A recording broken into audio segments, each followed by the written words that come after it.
Now you have live streaming data to the second coming right into your computer.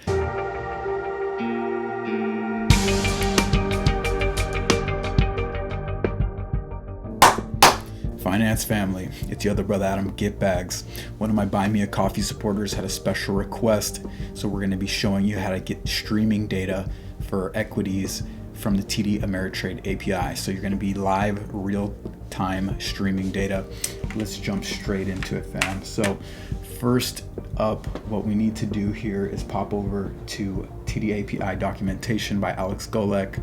He's put a lot of work in here, and he makes it really easy for us to get this data. So go ahead, just copy this over to your Python environment, and then you're going to be making some small changes to the client authentication, and then just some small changes to these functions here, so that instead of pulling order book data, we're able to pull the real-time streaming data. So you can pop over here, and as you'll see, I have most of that code is pasted right here, but there have been some small amendments. So I'm going to walk you through the file and how we're going to get it going. So first off, let's give a shout out Alex Golek and Part-Time Larry. Alex made the TD API library, just really good stuff. And then of course Part-Time Larry, he did some coverage on that, so thank you.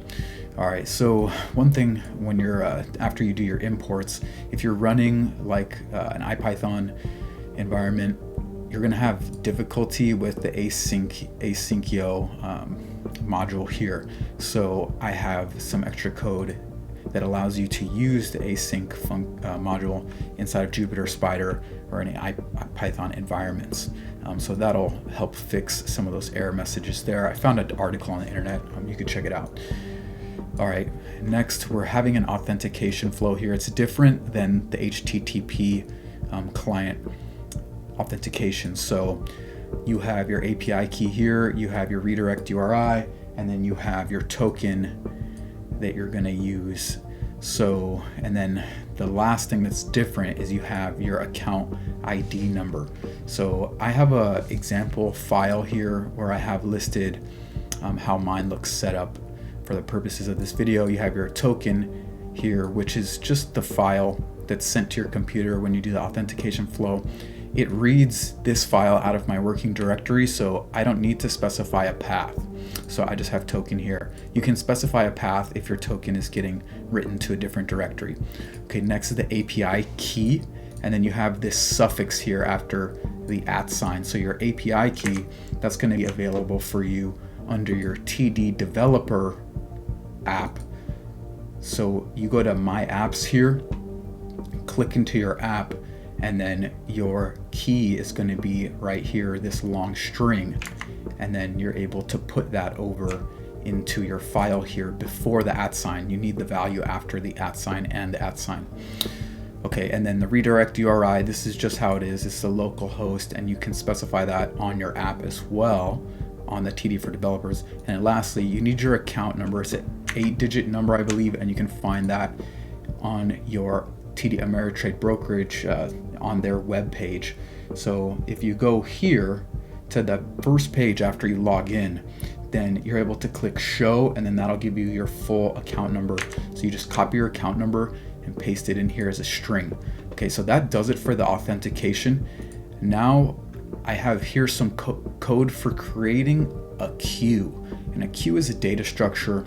Basically, it's just like the first in is the first out, and then I have it set to a specific length. So just for purposes of housing our data so we can inspect it, I have a 15 item queue, and so we're going to take 15 messages that get sent to us from our data stream, so we can kind of investigate the structure of that data and then pull out data as we need.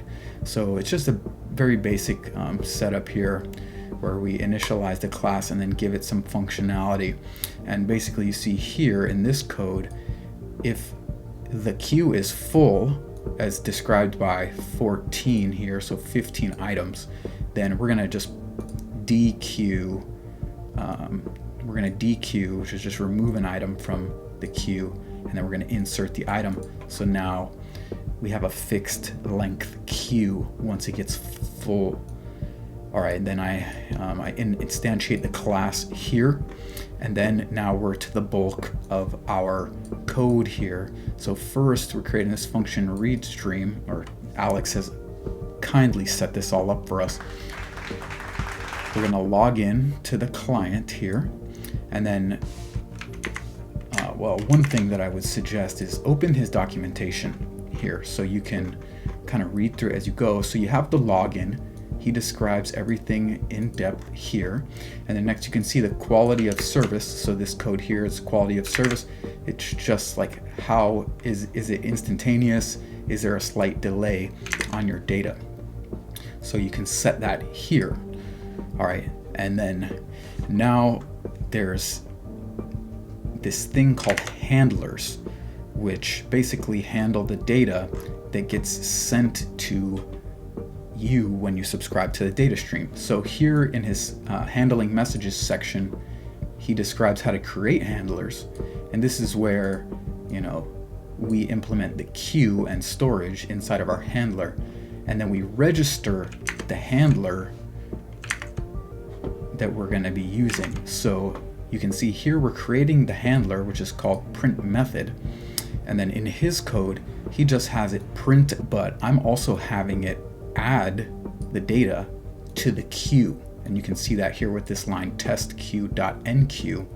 We're just adding the latest information from the stream to our queue so that we can kind of take a look at it. Okay, and then outside of that function, now the next thing, we're adding add level 1 equity handler, and then we pass it the function, which is our handler here, print message. So you can see if you go here under his documentation, you go to streaming client and then level 1 quotes, he has this code here for the handler that you're going to implement, which is add level 1 equity handler, and it's right here. So you can register a function to handle the level 1 equity quotes as they are sent. So you register that handler print message there, and then the next function after that is asynchronous function, but we're awaiting this function here, and then you can feed it a list of symbols, or you can just feed it a single symbol. So just for simplicity purposes, I have just one symbol, and we're subscribing here to this Google data stream. Okay, and then here is our infinite while loop, which is gonna just continuously handle the messages as they're sent over to us.